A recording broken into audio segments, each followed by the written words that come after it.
Dang it. 1 minute late. Technically, it hit 9:06 right as I hit go live. I tried to be on time. Blame me, Brother Bob. It's on me. I will take blame. No excuses. There are no excuses. Although I do have one, but I'm going to say no excuses. I'll take the blame. That being said, I promise it is worth the 1 minute wait, actually like 3-second wait. Sunil and I have a great show planned. The title of the show, I have proof. And I don't even know. It's funny because Sunil and I come up with topics, but when we do, we don't talk about it. We don't have each other's opinion on it. The title's going to give it away, but Sunil might be surprised by this. Proof that the 49ers are really good at drafting. I know it sounds crazy, but I've got proof. We're going to talk about that plus much more next.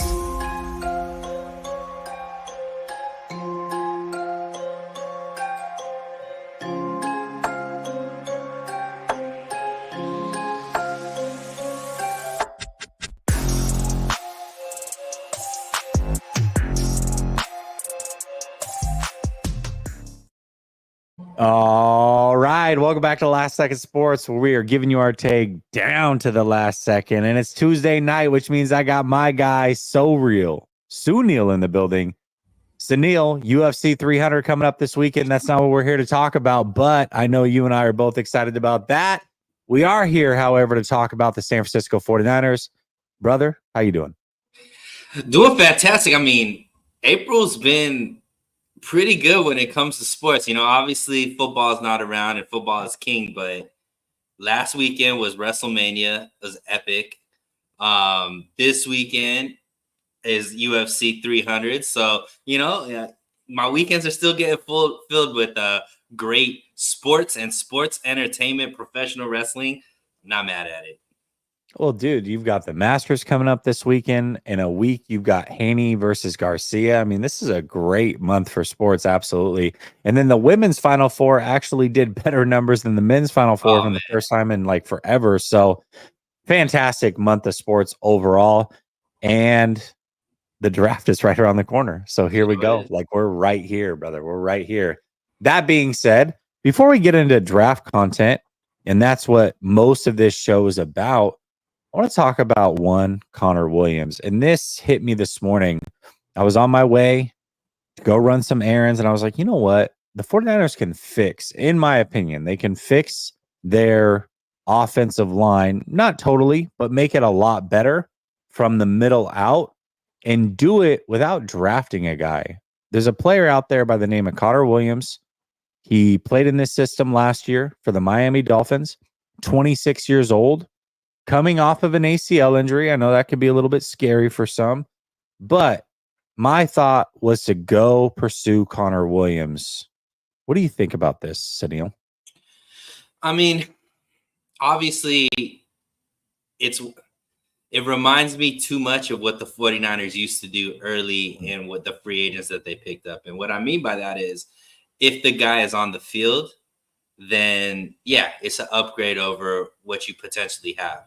The issue is usually when the 49ers take a shot on players like this that have checkered injury histories, and he would fall under that, obviously, with missing most of the season last year. I mean, unless they were able to get him for like the vet min, but I'm not investing any type of cap space into him, Jesse, just because we don't know what else they're trying to do. If there's a cornerback that they want to pick up, or, you know, somebody becomes available, or, you know, one of these other, because there's a lot of good free agents that are still sitting out there. Do I want to invest in somebody with a checkered injury history? To me, that's not bode well for the 49ers. And they've made an active policy, it seems like, through their draft picks, through, their free agents, that they're looking for more durability than just like hoping, hey, this guy will stay healthy and he's an upgrade. Well, I'll say this. I'm going to make a case for him. So 49ers did sign Yetur Gross-Matos, and he has way more of a checkered past. Now, obviously, last year, Connor Williams did tear his ACL, but the 3 years prior, he suited up for all the games for 3 straight seasons. He's played left guard and he's played center in this league. He's probably a better center than he is guard, but he's still a very good guard. So that gives him a little bit of versatility. I know PFF is not the end all be all. I understand that, but they usually have it together. If they give you a seasonal ranking, they're usually pretty good. If they have somebody rated higher, that's usually a pretty good player. He was the number 2 rated center last year. So there's some good centers out there. They had Frank Ragnow ranked number 1. I don't know that he's the best center in the league, but I would say he's probably top 3 for Detroit. At least that's how I view him. So them having him number 1, I'm not necessarily mad at.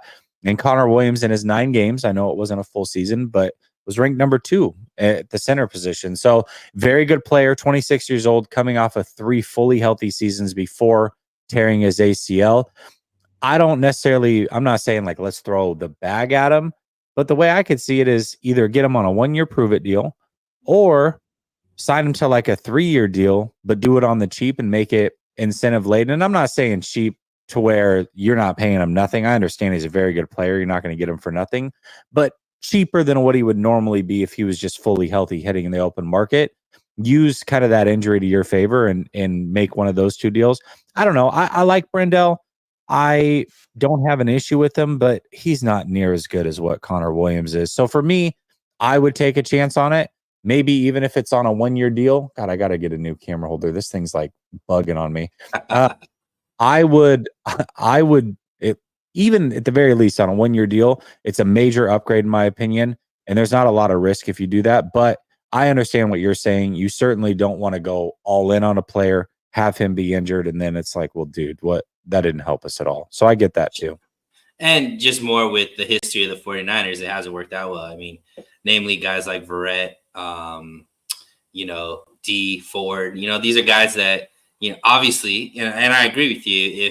If Connor Williams was healthy, absolutely you sign him. Well, the reason why he's still available is 32 teams right now don't feel like taking a risk or want to make sure that they get him at a certain price point. And he's probably asking for more right now or just waiting till after the draft to see, who's still in need of, that center guard position. Yeah, absolutely. And it's one of those things too, where you don't have to do it now. Kind of to your point, you can go through the draft process. Let's see what happens. Go through the draft process. Maybe you find that guy in the draft and you don't need Connor Williams, but maybe you don't. And then you can go get him and try to continue to make a run. I mean, this should be an all-in season. So why not go all in if you need to? You know what I mean? Be the best team that you can be for this one season and kind of see where the chips fall after that, because next year it's going to be very different with all the free agents. So just something to think about. It's something I hadn't heard, and Connor Williams is an absolute stud. So I would kick the tires on it. Brother Bob says, better not fricking flake tomorrow, Kyle Levy lover. Ain't nobody flaking, brother. And don't be sitting here acting like you ain't changing around plans last minute and all that kind of stuff too. Oh man, yeah, Brother Bob, no accountability. Or he's like, oh yeah, you better take accountability if you're late, Naylor. No accountability from this guy when he flakes. Exactly. I don't care if you were sick. You didn't show up. Show up. No, I'm totally joking. All right. Let's talk about the draft a little bit. There's been some really good picks from the 49ers. There's been some really bad picks from the 49ers. Maybe we should do both sides of this coin. Who was the worst pick and who was the best pick that the 49ers have made during the Shanahan era? We'll start with best pick. I know that we didn't plan on doing the worst pick, so if you don't have one off the top of your head, that's fine. But I figure maybe we can go down that route as well. But best pick in the 49er or the Shanahan era with the 49ers, what do you think?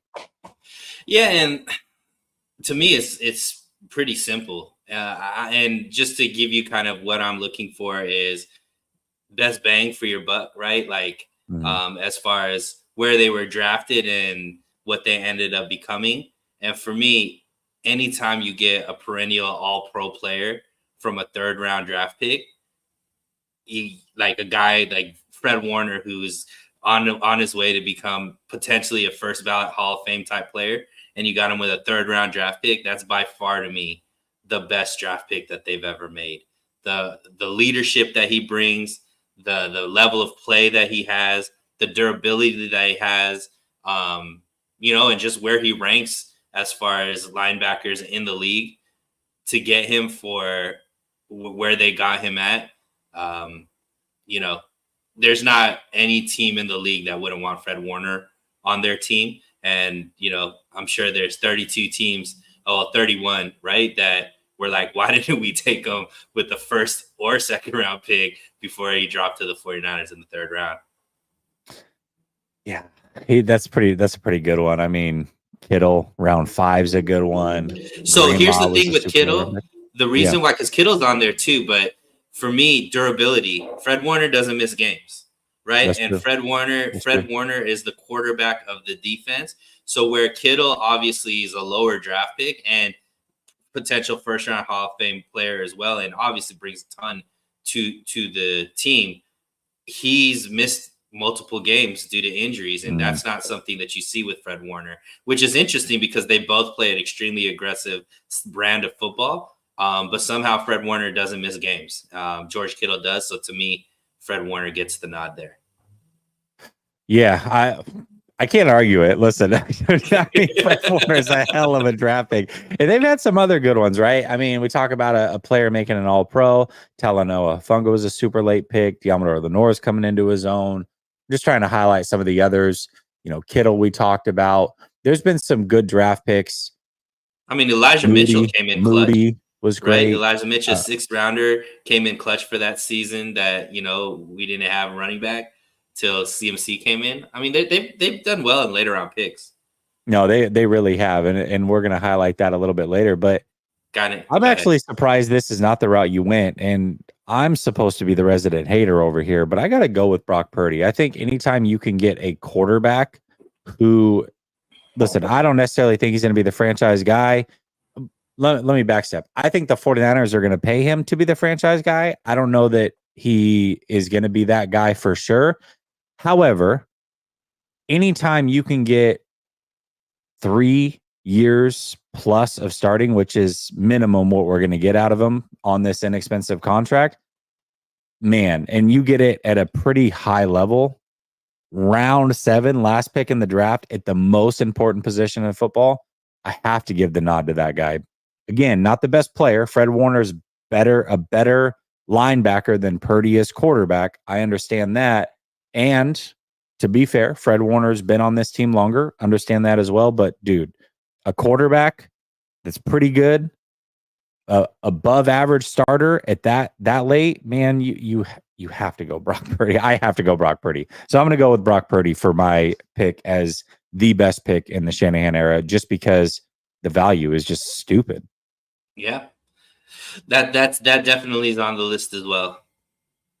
Bosa could be in there as well, right? I mean, we could throw Bosa in there. I understand he was like the second pick in the draft or whatever he was, but still, it's like, dude, what more could you have asked for? He hit every check mark that you were looking for, and they've had some other first rounders that were bust. So I know that you spent a lot on it. Maybe it's not like the best value, but one of the best players on the team. Sure. He's going to be around for a long time. Like there's a lot of players that we could throw into this for different reasons. I think Bosa does it, even though, obviously just player wise it is great. It's just, he was a no brainer, right? There wasn't much skill. There wasn't like, hey, we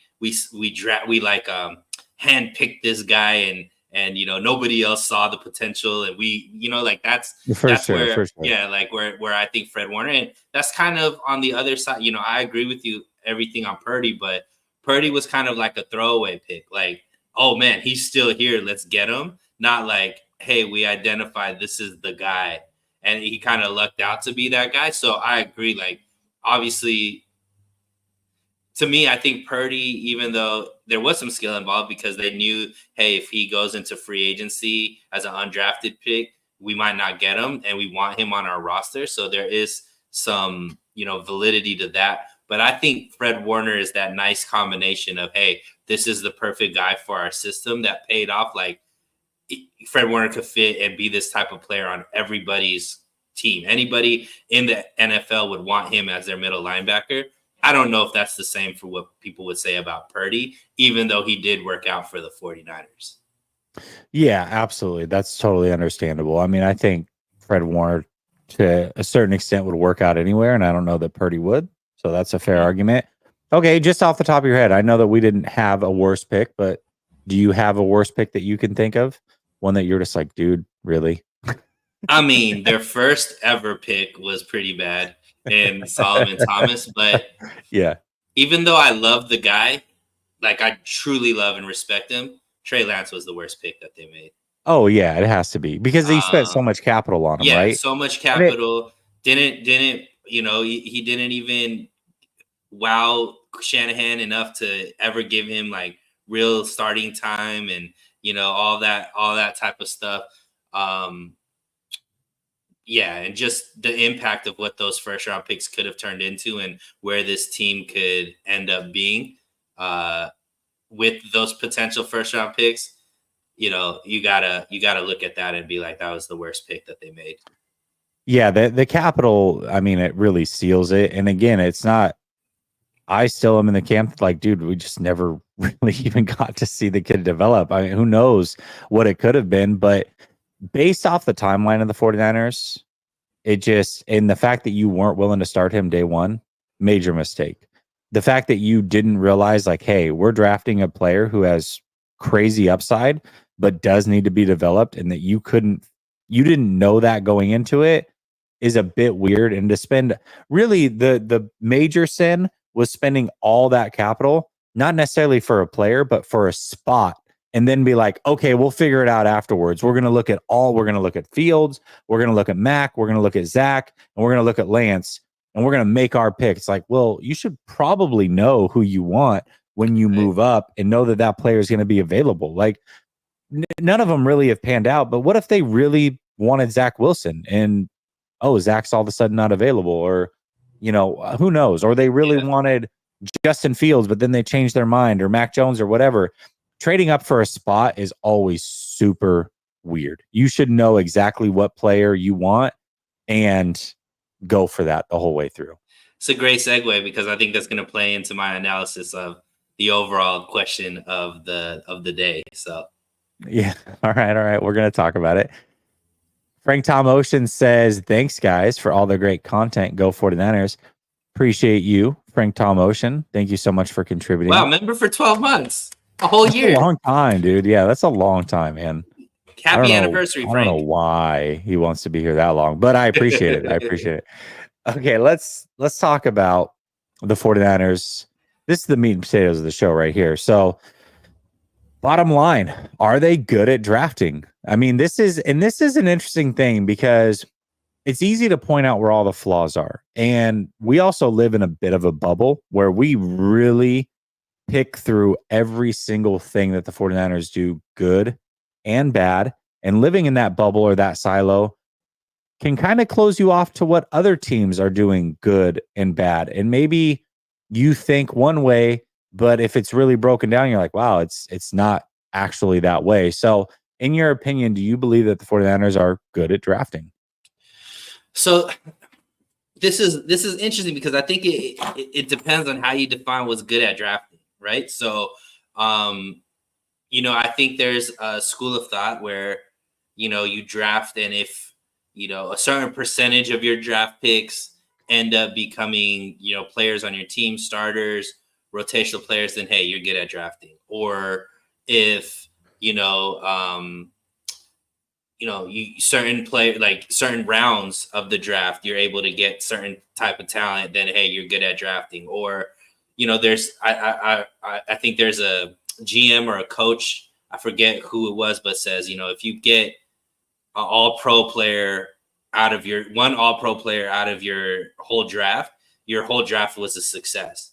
And if you go by that type of logic, then yeah, the 49ers are excellent at drafting, because ever since like 2017, each draft they've had at least a all pro, if not two all pros.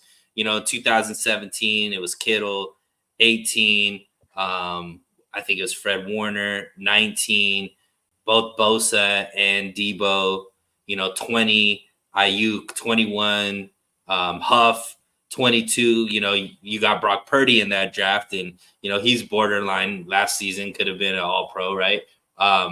So to me, when you look at it that way, yeah, the 49ers are great at drafting. But the issue for me, Jesse, is how much they've missed in the first round. They've had 7 first-round picks. Only 2 are still on the team. Now, those 2 are Nick Bosa and Brandon Ayuk, both all pros. So you're like, yeah, they're great. But to have 7 first-round pick and 5 of those guys aren't even on your roster, some of those guys you traded up to get, i.e. Reuben Foster, you've missed on guys up and down, like when you pick a guy like Javon Kinlaw, you could have potentially got, I think Tristan Wirfs was in that draft there, whatnot. So to me, I think it's a mixed bag for the 49ers. I think that they're fine and solid. Like, I would take what they have. I don't think they're terrible at drafting, Jesse, but I think it's because of how much they've been bailed out in later rounds. Their ability to, and I think what their biggest issue is their ability to stay disciplined with best player available. And what I mean by that is, in the later round draft picks, they tend to stick to best player available, and that's when they've had the most success. With the higher rounds, and what I mean by higher rounds, first, second, and third round, they tend to, like what you just mentioned, they tend to identify a position and pick the best player that they feel like is at a specific position. And that's where I feel like they've gotten into a lot of trouble, because they're identifying position instead of just taking the best athlete, the best player on the board, which is where they end up having a lot of success. So, yeah, I mean, ultimately, I wouldn't say they're the best at drafting. I wouldn't say they're the worst at drafting. But I would say, they're like top. They wouldn't be like, they would still be in the honors classes. Let's just put it that way. Yeah, absolutely. There was something I stumbled on like 2 years ago. It was a graph, and it broke down teams' draft picks and, how often they hit and all those other things. And I wish I could find it. And I wasn't successful for this, but I was able to stumble upon some other things. And I want to show this to everybody, because there is no exact science. Kind of to your point, where it's like, hey, if you get an all-pro, that should be a successful draft. I think when we look at it, especially when we look at the first round, we expect elite players. And when you don't have that, Mike McGlinchey is a great example, right? A good player. He got a second contract in the league, but we look at that and say, kind of a bust for the 49ers. But here's the reality. And this is how I'm going to gauge success. And this is why I say the 49ers are actually really good drafters. So do you realize that 60% of the players that are drafted make it to their second contract? So immediately, no matter where they're drafted, almost half the players don't even make it to contract number 2, whether it's from injury, they're just not good enough, whatever. They don't make it. They get in trouble with the law, who knows. But 60%, only 60% make it to contract number 2. Less than half of those players that make it to contract number 2 make it to contract number 2 with the same team that drafted them, which is crazy. So out of the 60%, less than half of those players make it to contract number 2 with the team that drafted them. So we're talking about less than 30% of the overall players drafted are going to make it to contract number 2 with the team that drafted them. So here's the breakdown, and I've got it right here. 31% of players drafted in round 1 make it to contract number 2 with the same team that drafted them. Okay, so you look at guys like Kinlaw, where maybe Kinlaw makes it to contract number 2. He's a part of that 60% that make it to contract number 2, but he wasn't good enough to make it to contract number 2 with the 49ers. He needed to change his scenery, right? So he's successful, but not really, right? And I don't think it's always going to be good enough. Sometimes it's cap, right? Sure. You don't have the cap, so I don't want to. Sure. I mean, with Kinlaw, obviously we didn't want to invest in him, but I don't think that's always the case, right? Sometimes it's going to be absolutely like Brian Burns, right? Let's say Brian Burns didn't sign his second contract with Panthers. Obviously, he's good enough to be on the team. They just couldn't afford him. Khalil Mack, that's fair. Guy, so that's totally fair. And there's things on. Right. Okay, totally fair. So there's players that go to another team because they are worth a ton of assets sometimes. So that was a successful draft pick. Forrest Buckner, I don't think anybody would say he was a bust. his second contract was with another team because of that. Okay, that's totally fair. But the way I'm going to gauge success just for this exercise, because I think it's the only fair way that I can think of, is let's just go off of what the numbers tell us. The numbers tell us that 31% of players drafted in round 1 make it to contract number 2 with the team that drafted them. Well, the 49ers, as bad as we assume that they are at drafting players in round 1, 29%, so 2% under the norm of their first round draft picks, have made it or are on their way to making it. Some of this is projection. Obviously, I'm projecting Ayuk to get a second contract with the 49ers. So 29% puts them almost in line with the league average of players drafted that they drafted that have made it to a second contract with them. Okay, let's go down the list. Round 2, 24% of players that are drafted in the NFL make it to a second contract with the team that drafted them. The 49ers currently are at 50% hit rate on that. That puts them 26% above the league average. We go to round 3, they're 10% above the league average. Round 4, 38% above the league average. Round 5, 37% above the league average. Round 6, 2% above the league average. And round 7, 38% above the league average. Now, this is not an exact science. I totally get that. But when you look at what you said, which is almost every year, they've figured out a way to get an all-pro caliber player out of their draft. And then you couple it with what the numbers tell us as far as teams or players that get second contracts with their team one way or another. The 49ers are well above the league averages in every single round except for round 1. I would say they've been pretty good at drafting. Pretty good at drafting when you couple those two things. And it, like I said, I think it's easy to understand why they falter in round 1. And it goes back to just that. They don't stay disciplined. I think what they do in round 2 and 3 actually impressed me, because I personally still think in rounds 2 and 3, they tend to pick like, terrible players in those rounds.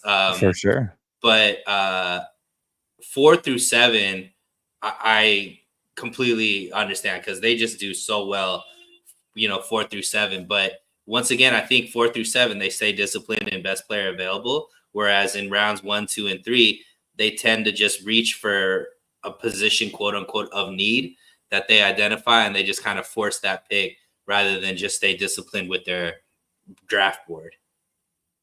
Yeah, and that definitely might be the case. I was actually kind of shocked when I was going through it. I was like, man, that's lower numbers than what I expected across the league. Not even necessarily shocked at the 49ers' success, but how low the numbers were for even round 1, 30%. So no matter what, the 49ers are going to have a 30% chance of their first round pick, assuming they make one this year, being with the 49ers 6 years down the line, 5 years down the line on a second contract. That's extremely low. I didn't think it would be that low.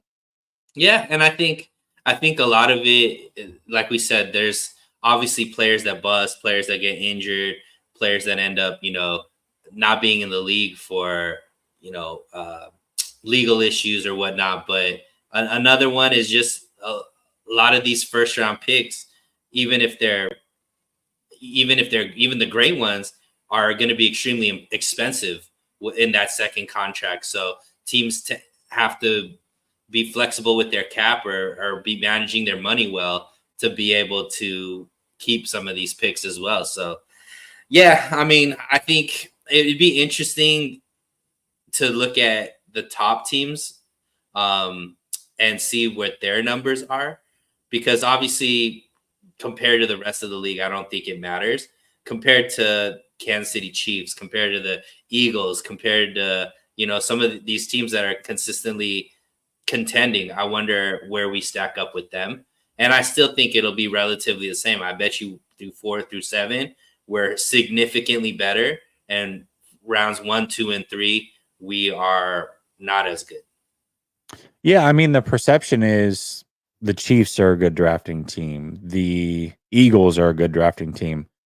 it probably wouldn't take me long. I mean, I'm not going to do it on the show, but it wouldn't take me long to run the numbers against teams that are perceived good drafters and see how the 49ers stack up using this method. Again, it's not perfect. I understand that, but I think it's pretty good. Like it's a fair way to at least look at Maybe we could do it. it for the next show. We'll if you can do the last, let's say the last 3 Super Bowls, the teams in the last 3 Super Bowls, and put us against them and see what we look up. Because I think ultimately when we're looking at answering this question, Jesse, it's like, because we know this draft is extremely important for the 49ers to continue to be contenders, right? Because now all of that cap flexibility we had from not having to pay a quarterback $40-50 million, we were able to just pay high level talent and keep all of our high level talent. Whereas that's not going to be the situation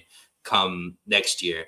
We're going to have to really rely on drafting guys that outplay their contract, perform higher than what we're paying them. And that's what I think that's the name of the game, right? Anybody could pay, like, see a good talent and pay them top money and have them play on their team. But can you draft a guy where he's outplaying what you're paying him? That's ultimately what I think the great teams do. And the 49ers are able to do that in their later round picks. Are they going to be able to do that now that they have, first, second rounds back? Because it's important that they get high level talent that's going to outplay their contract, because the 49ers aren't going to be able to just go out there and sign big name guys when they're paying their guys so much. Yeah. And I mean, obviously doing another round and kind of adding some of that in will give us a little bit more context, but I've got to imagine, I don't care how you slice it, that these numbers here, these higher percentages where it's like they're 26% above the league average, 38%, 37, 38. There's 4 rounds right there where they're probably a top 3 team. Sure. Without doing any analysis. If not one, number so, one. So yeah, you're right. Yeah. Worst case scenario, let's say top 5 team in 4 of the 7 rounds. I'd say you're doing pretty good. Like, overall, that's pretty good. So yeah, absolutely.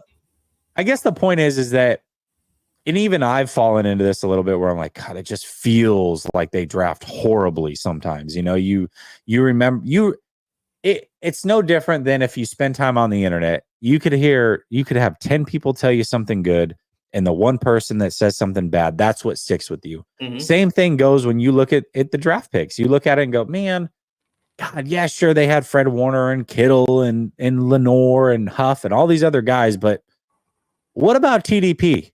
Right. Yeah. Talk to me about Sermon. You know what I mean? So like those are the ones that are going to stick with you. But reality is all these teams miss at a pretty high rate on a regular basis. It's a lot like baseball where, yeah, you're a damn good hitter. If you can hit 35% of the time, you're elite of the elite. Yeah. Like you're the upper echelon of hitters ever. So that's the way this is. Like, yeah, you're probably going to hit at a low percentage. It's just the way that it works. Yeah, and that's where, when it comes to this year's draft, I am one of the guys that, even though I know offensive line is like the most important position, I hope that they don't reach just because they need an offensive lineman. Rather just take the best player available. And maybe that's not an offensive lineman, but, or trade back to get like the pick where you need to be valued so you could get more picks. I think a lot of people are just, that desperation mentality is what gets us in trouble. And I think some of the fan base is in that desperation. Like, just take an offensive lineman. Well, if the offensive lineman is ranked, rated 45 and you're picking at 31, you shouldn't take the 45th best player at 31. You either draft back to closer to 45 or you take someone who's, take that best bang for your buck. Yeah, the more and more I think about it, I mean, early on it was like, okay, stand pat or move up. But I'm really getting on the trade back train right now. Like that's the last few days, that's kind of where my head's been at. It's like, okay, yes, it's a really good offensive line draft. I think that you can get some good offensive linemen in round 2 at a really good value. And especially if they're going to maybe even sit a year, it's like, all right, just let them be a round 2 pick. Go collect more assets. Maybe that's a future pick by trading back, or maybe that's more picks in this draft so that you can maneuver again. With your later round 2 pick, your round 3 pick, you can move up if there's a guy that you really like and use some of those draft picks and have that maneuverability. For me, I think the 49ers should consider trading down in there. And of course, they're going to do that. They're going to look at all options when their time comes, but they're in that prime spot where teams want to sneak back up into round 1 to get any player on that 5th-year option. And that allows you to go back 4, 5, 6 spots, get some good assets, and use that to maneuver around in this draft and kind of be in control of the draft. I really am starting to look at it and say, man, trading back really might be the best deal. Now it sucks because we finally have a 1st-round pick and we're excited about it. Draft day comes and they trade back. It's like, damn, now we got to wait till tomorrow. But I think it might be the best move. I really do. Yeah, especially because now the 49ers have to – so this is where the 49ers have to shift their thought process, right? And a team that I admire when it comes – or I guess a GM that I admire is Howie Roseman with the Eagles. The amount – he always has 2 first-round picks. Like, I don't understand how he has it, but every year he has multiple first-round picks, and it's because they're constantly drafting later in the first round. And rather than selecting a guy with that 1st-round pick, you draft back into the 2nd, stack up another 1st-round pick, and then you ultimately always are playing from an aggressive perspective that what? You just said your dog took a dump on the couch. It's funny. Nah. But like to me, I think that this is the first time the 49ers are needing to think about that because they need more high-level talent. They can't keep banking on later round draft picks playing like first-round talent. Like that's not always gonna that. Even though that's been kind of their MO, I don't think that's something you could continue to bank on. You need to start drafting 1st and 2nd round talent to play like 1st and 2nd round talent. And the way that you do that is stacking more and more picks for that. So I think that absolutely, if they could get like a future first draft, because anywhere between that 31 and 35, I think you're getting a similar caliber type player. Like it's not like the top 10. I think those top 10 players you're getting like usually above like, talent from the rest of the draft. But when you're getting into that late 1st round, early 2nd round, you're getting a lot of similar talent. So if you could stack up more picks, to me, that's going to be most beneficial. Yeah, absolutely. Kless comes through and says, what up, positive fellas? Love the show. I don't hear people talk much about T.O. Son. How's he look? Could he be a 49er? Yeah, I haven't looked into him a ton. I mean, I did a little bit just because everybody was hyping him up, and Frank Gore Jr., who plays very similar to his dad. But I talked about this about a week ago. I think if there's a player that comes from the 49er family tree, so to speak, it's McCaffrey's brother. He's the one. I mean, he is by far the best player out of all of them. He's athletically ranks in the top tier of top tier receivers since like 1987 from an athletic standpoint. He actually makes a lot of sense, and where you're probably going to be able to get him. I wouldn't be against drafting one of these other guys if you can get him for the right price. But listen, if you go get T.O.'s son, T.O. says he'll come play for free, so maybe it'll be worth it. I don't know. Brother Bob says, who gives a crap if you can't win the big Super Bowl? Yeah, I mean, but it's draft season, so we should probably talk about if they're good at drafting. I mean, there's, these players are going to make a difference for years to come, potentially. I kind of give a crap, Brother Bob. Brother Bob only cares about the game in February. If they don't win the game in February, it doesn't matter. Brother Bob should just hibernate until February. Exactly. We'll call you. We'll wake you up in February and tell you if they made it or not, and then you can watch it and be heartbroken and then go back to sleep. Brother Bob says you count Lance for all 4 picks, 3 firsts and a third. I mean, you kind of have to. It's not necessarily his fault. I mean, the 49ers are the ones that screwed it up, right? But yeah, I mean, they screwed it up. How else do you look at it? They what? They screwed it up in the sense that they picked them.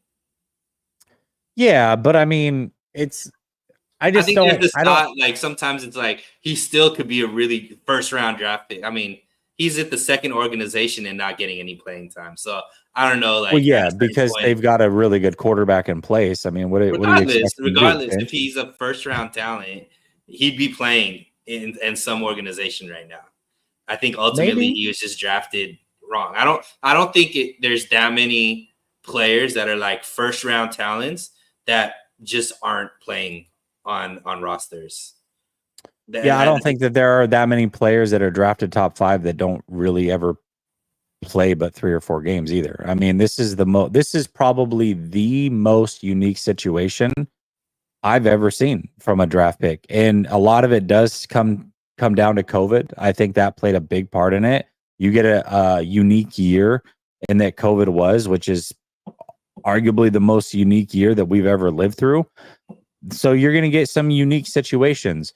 Yeah, I don't know. I don't know that he's necessarily a first round pick, but I don't necessarily look at him as a bust in the traditional sense of like he can't play football either. And I think people will look at him and be like, oh, we know after 3.5 games, he absolutely can't play football. It's like, I don't know what you saw in those 3.5 games that says definitively he can't play football.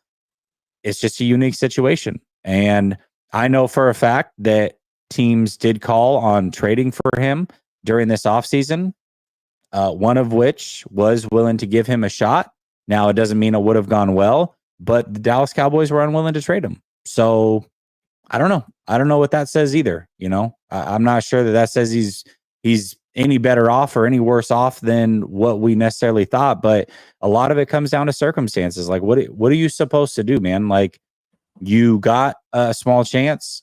You got replaced, deservedly so, in San Francisco, and then you got traded to sit behind a guy who's making $60 million. Like, I don't know what to tell you.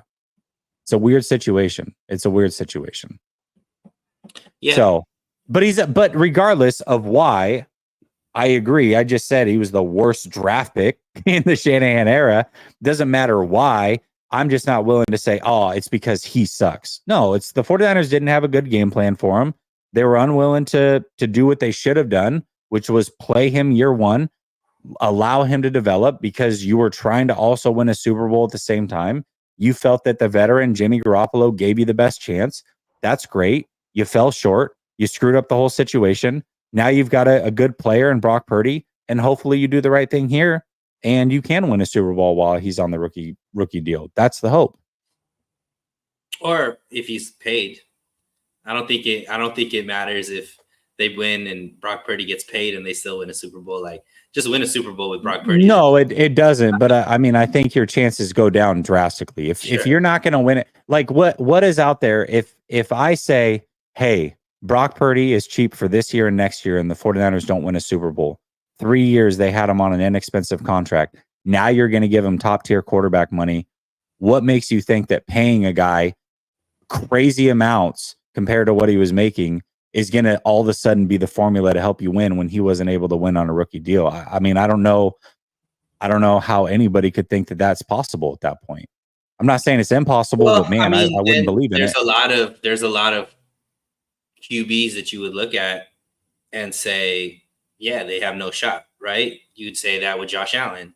You would say that with Joe Burrow. You would say that with Jalen Hurts. Like, none of these guys won it on their rookie contracts. Does that mean they're never going to win a Super Bowl? I mean, ultimately, if you're able to elevate players around you, or you're able to play, a brand of football that's winning, then that's more what matters, right? Ultimately, versus, just having tons of talent on your team. So yeah, I see that, but I understand, because through the numbers and through analytics, having a guy on your rookie contract is going to give you the best chance to get to a Super Bowl, win a Super Bowl, or if you have a guy by the name of Patrick Mahomes. But ultimately, I don't think it's also you're never going to win it if you're paying a guy, if he's the right guy, right? Obviously, Patrick Mahomes, as long as he's elite. Yeah, he's got to be elite for sure. Or the right guy for the system, right? So, we'll you got to be elite. I'm not budging off that you got to be elite, because in the salary cap era, the only guys that have won and been paid have been elite. Like, there is no other option. So the next time it happens, it'll be the first time it happens. So if Brock Purdy gets paid and he's not elite, I don't give a fuck about the system. Excuse my French. I don't cuss very often, but he's not the right guy. Like he's just not, and he's not going to win it. So he has to be elite if he's going to get paid. He has to. Period. There is no other option. Okay, yeah, we already got that one. Eric Chapman says 49ers drafting in those rounds attributed to Kyle, John, or Adam Peters. I guess we'll find out this year. Yeah, I think, Eric, honestly, this might be something that we don't find out for a couple years because Adam Peters was still a big part of the process up until really the very end of the year. So a lot of these players, maybe Adam Peters gave them insight into who to draft. What I'm curious to see is, and this is something we're not ever going to know, but I want to know how many times the 49ers and the Washington Commanders front office step on each other's toes when it comes to drafting guys potentially, like knowing that the other team might be interested. That's something that, again, we're not going to know the answer to, but you got to imagine it's going to happen maybe a little bit more than normal. But ultimately, in a few years, yeah, we're going to find out. Not just him, but Rand went to the Titans the year before. So we're going to see if the 49ers have some good people in house that they've been able to elevate to help out with these draft picks and continue to be good drafters, because as we laid out, they've been pretty good to this point. Will that trend continue? I don't know. It's really hard to say. It really is. And, I don't know. Like you said, I don't think we definitively can say, but at least from, hearing how the draft picks do go, it does seem like a huge collaborative effort. They do really listen to their scouts. It just seems like they once again, I think it has more to do with discipline and draft philosophy versus scouting the right guys. I think they're able to scout the right guys. I think they just the picks that they reach for, they tend to get wrong. The picks that they kind of let fall into their laps, they tend to do really well with. Yeah. Yeah, that's the perception anyways. I would tend to agree with that. Brother Bob said, yeah, we understood what you were saying with the last one. But yeah, of course. Otherwise, it would be Solomon Thomas. Right? The answer would be Solomon Thomas otherwise. No, or the second first round pick they picked in that draft. Foster? Yeah, Foster. Maybe Foster. Yeah, that might be true. Because Solomon Thomas, not only did he represent, I guess Kinlaw you could throw in there too, right? Because he represents getting rid of Buckner. But not only does he represent the first pick that you had in this regime, but he represents passing on Patrick Mahomes. Right. So whether that's fair or not, that's what he represents. So Solomon Thomas certainly would be in the conversation. I think if you didn't have all those assets tied to Trey Lance, like let's say they stayed at 13 or whatever and drafted Trey Lance and it didn't pan out, or they drafted Mac Jones and it didn't pan out, I don't think we would be having the same conversation. But you have to factor in all that they gave up for him. I mean, that did happen. You can't act as if it didn't. And that's why it has to be the worst pick, regardless of why. It has to be. And it goes back to them identifying a position and reaching versus, just kind of letting the draft board play out to them. So. Yeah, absolutely. Okay.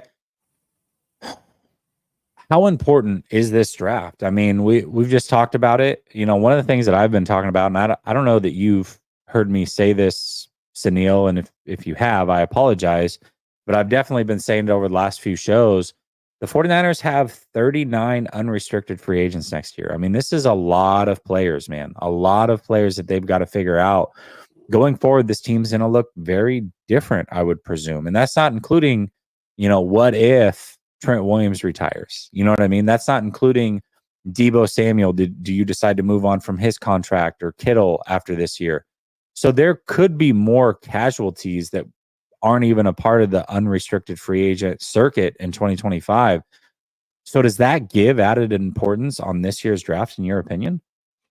Yeah, and I think more than that, because ultimately that's that, and then also we're gonna have we're gonna be paying a quarterback.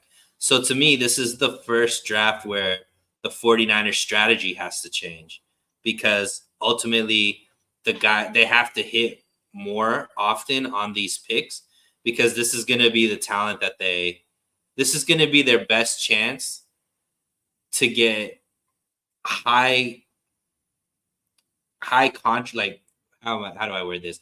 This is going to be their best chance to get those expensive players at cheap cost. Because if in the past they've been able to, okay, we might not have been able to solve this through the draft, but we could go out and get a Mooney Ward. We could go out and get a Leonard Floyd. We could go out and get, Javon Hargraves. They're not going to be able to do that once they pay Ayuk, once they pay Purdy. They're not going to have that same flexibility because they're paying, they're paying Nick Bosa, they're paying Fred Warner, they're paying, Debo, they're paying, all of these guys. So now their ability to get that same level of talent has to be through the draft with these first and second round picks. Unfortunately, they haven't had a consistent track record getting those type of players in the first and second round. They've been banking on getting maybe one or two of those guys and later on in the draft, but they have to start hitting more and more on that, because even if they miss, they don't have that cap space to be able to erase that mistake like they've been able to do recently. So to me, it's extremely important. Now they have to start hitting way more because they're not going to have that flexibility to make up for it unless they start not paying some of their own talent. Yeah, absolutely. And the way that I look at it as well is the 49ers have, I think, 11 picks in this year's draft. Now, while I don't necessarily expect them to make all 11 picks, I sure would like to see them make at least 9. If they maneuver around a little bit, give yourself as many opportunities to hit on these players, because the only way to stock the cupboard right now is through the draft. You don't have a lot of money to play with. You don't have a lot of money to play with going forward, and you're going to want to sign a lot of your key free agents. You're probably going to want to pay Brandon Ayuk and Brock Purdy. And so that makes these draft picks even more important going forward. When you decide to move on from good players, like the Kansas City Chiefs have done with Tyreek Hill and now Snead, you've got to be able to hit on draft picks that are coming back in return. And so if the 49ers do decide to move off of guys in the future, that means that the draft picks that are coming back, or the draft picks in general that they have to match that output in some way or another eventually. So this draft is so important. Next draft is so important. Really, these next 2 years are going to be crucial. And then going forward, I mean, that's the only way that you can get young, cheap talent. You don't get it through free agency. You can get talent through free agency, but you don't get young, cheap talent through free agency. Sure. And that's what the 49ers really have to be able to bank on, especially if they're going to pay a quarterback big time money. So this draft is extremely important. Absolutely. Yep, they have to start drafting guys in the first and second round that are worth 25, 30 million a year. Otherwise, they're not going to be able to stay up at the top like they've been, at least from a talent perspective. Yeah, absolutely. Brother Bob, I see the question now, so I'm going to answer it. No, it did not factor into the 29%. You're saying on the chart that I had done, did I include no, because they didn't technically make a pick in in those drafts. I didn't factor them into the 29%. Now, if I did, certainly, and maybe that is a fair way to do it. I mean, we can talk about that, but if I did, then that 29% becomes much less. And so I guess maybe to be fair and say, hey, if we're gonna count all those picks as going towards Trey Lance and it not working out, maybe all those picks should have factored in, and that 29% now becomes much, much lower, and it looks really, really bad in round 1. So yeah, I guess that's a fair way to do it. Which I think is more in line with how the 49ers do draft in the first round. Yeah. Yeah, I think that's totally fair. That's totally fair. But no, I didn't. And I guess I misunderstood kind of what you were asking when you would ask that originally. Okay, let's say the 49ers get one impact player from this draft. Not players that can be, players that can start, but we're talking like bona fide superstar. They get an all-pro caliber player in this year's draft, a guy that you're just looking at going, man, absolute steal or absolute hit in whatever round. If they were to get that guy, what position would you prefer that player to be at?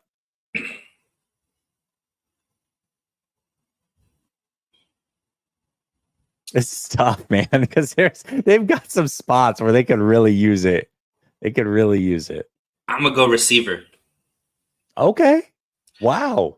And the reason why I'm going receiver, so I'm thinking receiver by the time a rookie from this draft class is getting paid and let's say he's a top level, he's going to be 30 million a year, right?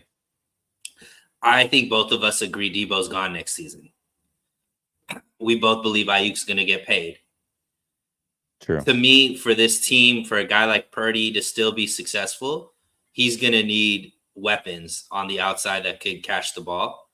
So to me, to have a bona fide impact weapon on offense to replace Debo is extremely important for this offense to continue to be successful. And I'm thinking a guy that's a $30 million player that you're paying, a couple million a year. To me, that's where I want to see that kind of impact player to continue the success that the 49ers have. So for me, wide receiver. Man, I did not expect you to go wide receiver, but I like your line of thinking. That's fair. That's fair. Okay. Okay. Gosh, it's really hard not to say offensive line. It really is. But it's not sexy. That's not a sexy thing to say. And what's an impact player on offensive line? Like, I mean, Tristan Wirfs. If you get a Tristan Wirfs, that's pretty impact, right? That is, but I don't know if that. Sewell. Let's say they have the best offensive line, but they don't have impact players on defense and they don't have impact players at the skill position. Does that take you to the Super Bowl? I don't know.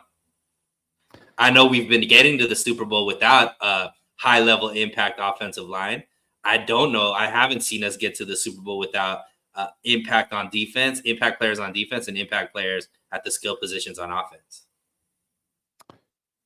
Well, I mean, I think if Brock Purdy is who people think he is and he's protected and has some time, that might be the way to go. I'm not going to go all line because it's not, like I said, it's not sexy. It's probably the right answer. I mean, I think it's probably the right answer, but I'm not going to go there. I'm going to go corner. Because the 49ers they've done a pretty good job the last couple of years kind of rebuilding this cornerback room. But as great as they have done, I don't know. I still don't know. And these guys are rare. I don't believe that they have a true lockdown corner. I believe Charvarius Ward's the number one corner because he's certainly top 32 in the league. He's probably closer to top 10-ish. But much like I look at quarterbacks where I say, hey, the top 6 or 7 or so are elite. Then you get some good players towards the back end of the top 10, but they're not the elite of the elite. I look at Charvarius Ward as that back end of the top 10 where he's a good player. He's not lockdown elite, though. He's not one of those guys. So if I could get a lockdown corner, not only because I would love to have one, it's been forever since the 49ers have had one, but it makes the defensive line's job a lot easier. And looking at the future, no matter how you slice it, whether you think Isaac Yiadom or Ambry Thomas are going to be starting outside, no matter what, both those guys are free agents. So that means one starting corner, presumably, going to be a free agent next year. Charvarius Ward is set to be a free agent. Deommodore Lenoir set to be a free agent. So all 3 of your starting corners potentially could be unrestricted free agents going into next offseason. Sure would make your job a hell of a lot easier if you drafted one that hit and was an impact player right away so that you could say, hey, I'm not going to get all 3 of these guys back, but I can get one of them and feel good about it. And then maybe go draft another or bring in a cheap free agent and still have a really good cornerback room. But if they don't get that guy, and chances are they're probably not going to, you go into next offseason potentially with your whole starting secondary as far as corners go, being unrestricted free agents. Damn, that's scary. Yeah, it's interesting because I think I agree. I think that obviously we want them to hit there too. But I'm looking at where we are most expensive at and where we want to get cheaper, but not drop in talent. So that's why I go wide receiver. And my second pick would be defensive line, because that's where we have the most $20+ million players that we want to get cheaper there, but not drop off talent. So to me, it would be wide receiver or defensive line would be the two right answers. I think the fan base is saying offensive line, but to me, like I said, I think we've won with we've shown that you don't need an elite offensive line for this team to still be extremely dominant, but you do need a lot of talent on the as far as weapons. So that to me is where I would rather get cheaper and higher talent is wide receiver or defensive line. Well, and kind of to your point, I mean, you're working at it from a different angle, but like, let's say they get rid of Debo's contract and then they replace him with a young, inexpensive wide receiver. That frees up money to bring back a corner, right? Or two. So in a roundabout way, you're kind of doing the same that money's thing. going to Purdy or paying, That's Ayuk or paying, whoever else's contract hits, whether it be Bosa's or Hargraves or whatever, So to me, but I mean, I don't think there's a wrong answer. Like corner, obviously, if you have a high impact corner, that's going to make your team better. I think just getting a high impact player at any position is helpful. Yeah, they need to hit everywhere, man. Like they just need to hit. Yeah. Like if they're taking, like they have 11 picks. Let's say they pick. I think it's 10 picks, right? Because they lost one. No, they lost one next year. They had to move back in one of the rounds. Yeah. Okay. So let's say they pick 9. Mm-hmm. I think 6 to 7 of those guys have to be guys that could just be elite. Starters. Just make them elite. All of them. I mean, elite. You would hope maybe 2 or 3, but at least 7 of them have to be starting caliber. I would say, unless some of these guys rotational, at least on the defensive line or something. Yeah. I mean, eventually, Kyle Shanahan is going to need to start playing starters, start playing rookies as starters, because ultimately they have to be better than the guys in free agency that you're bringing, because you're not bringing in expensive free agents anymore because you don't have that money. So that's what I'm saying, where this philosophy has to start changing, and this is the year that it has to start changing, where you have to start picking guys that are going to be starters on your team. Impacts. Yeah. Mm-hmm. Yeah, most certainly. I understand what you're saying. This is a really good question by Marco. He says, Charvarius Ward or Demo, who are you choosing? So they're both unrestricted free agents. Who would you decide to bring back if you were choosing one? I think this is easy. Deommodore Lenoir. Thank you. I agree. Younger, it is easy. More versatile. Like having a guy who could play outside and inside. He's younger. He's healthier. I mean, Charvarius Ward is, I think, player to player in 1 year. I think like you take Charvarius Ward, but the length of the contract, definitely Deommodore Lenoir. He gives you more flexibility, and he's not that much of a drop off right now. And I think he's just going to get better. I don't think it's even. I don't think that's even a hard decision to make if you're the 49ers. If it comes down to that player or that player, if they don't choose Deommodore Lenoir, I would highly question their thought process in that. Yeah, I mean, he's 3.5 years younger. He is more versatile. Yeah, I agree. I agree with that. And he probably would be cheaper, oddly enough, which is kind of crazy to think about. So that being said, I will be live on 2 channels tomorrow. I'll be on with Dan Mitchell. Check out his channel. He's a Buffalo Bill content creator, but he's having me on to do a mock draft. I don't think that's going to be live, though, so he might not release it tomorrow. And then I'll be on with Grant. And then Thursday, I'll be here with Marco. Marco and I are going to be doing a show on Thursdays going forward, so looking forward to that. As always, Sunil, thank you for joining me. We put in an hour's worth of work tonight. Couldn't have done it without you. Appreciate you. Much love to the chat. Be back soon. Peace.